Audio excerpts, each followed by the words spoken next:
বন্ধুরা আজকে আমার recipe Kolkata street food jhalmuri. আমরা স্কুল কলেজে বা ট্রেন বাসে ঝালমুড়ি খেয়ে থাকি, সেটা আমি তৈরি করছি। আপনারা আপনাদের সঙ্গে থাকুন। মুড়ি,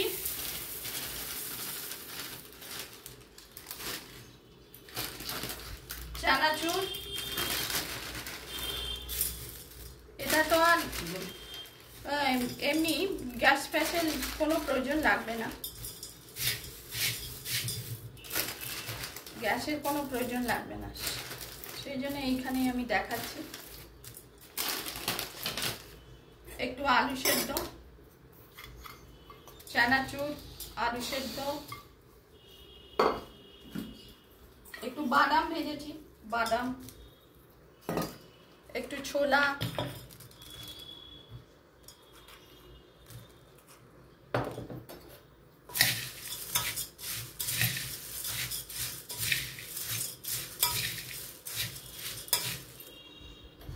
একটু পেঁয়াজ দিলাম। আমরা যেরকম ঝালমুড়ি খাই সেটা বাড়িতে আমি তৈরি করছি, আপনারা দেখুন। একটু লেবুর রস দিচ্ছে, অল্প একটু, একটু কাশ্মীরি মির্চ দিচ্ছে,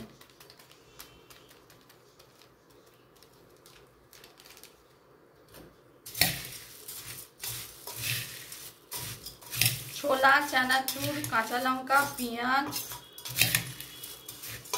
তারপর একটু কাশ্মীরি মির্চ দিলাম, আর একটু বাদাম দিয়েছি, একটু আলু দিয়েছি, লেবুর রস দিয়েছি, অল্প একটু নুন দিয়ে দিলাম,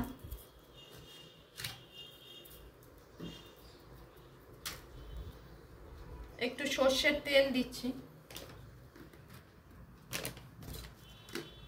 সর্ষের তেলটা দিলে ভালো লাগে টেস্ট। সর্ষের তেল দিলাম, কাঁচা সর্ষের তেল। এবার মিক্স করছি।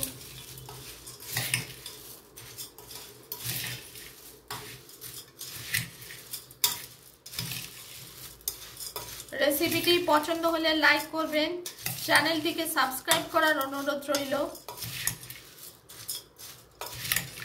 আলু, ছোলা, চানাচুর, কাঁচা লঙ্কা, কাশ্মীরি মির্চ, বাদাম দিয়েছি, একটু সর্ষের তেল দিয়ে মেখে তৈরি করলাম ঝালমুড়ি। আমরা সকলেই ভালোবাসি কলকাতা স্ট্রিট ফুড। বাদাম, চানাচুর, ছোলা সবকিছু, একটু লেবুর রস দিয়েছি। এই দেখুন আমি সার্ভ করছি ঠোঙায়, কারণ ঠোঙা করেই আমরা ঝালমুড়ি খাই।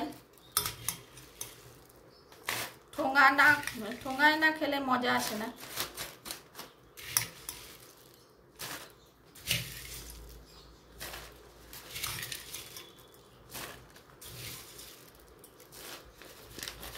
দেখুন ঝালমুড়ি আমি তৈরি করলাম।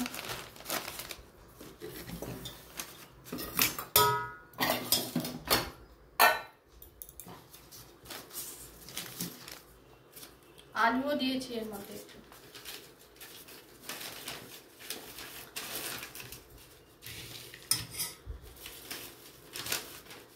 রেসিপি পছন্দ হলে লাইক করবেন, চ্যানেলটিকে সাবস্ক্রাইব করার অনুরোধ রইল। Kolkata street food jhalmuri.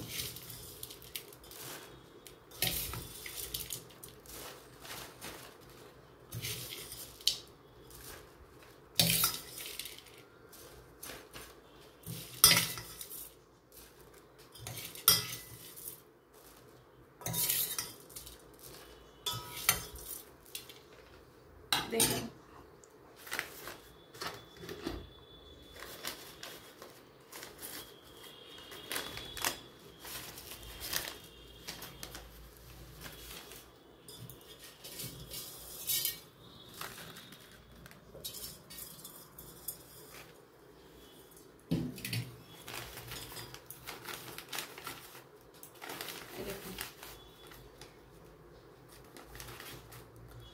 রেসিপিটি পছন্দ হলে লাইক করবেন, চ্যানেলটিকে সাবস্ক্রাইব করার অনুরোধ রইল।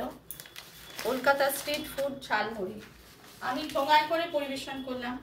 সকলে ঠোঙায় করেই আমরা ভালোবাসি খেতে। ভিডিওটি এখানেই শেষ করছি। ধন্যবাদ। চ্যানেলটিকে সাবস্ক্রাইব করার অনুরোধ রইল। রেসিপি পছন্দ হলে লাইক করবেন। আপনারা সকলে ভালো থাকবেন। ধন্যবাদ।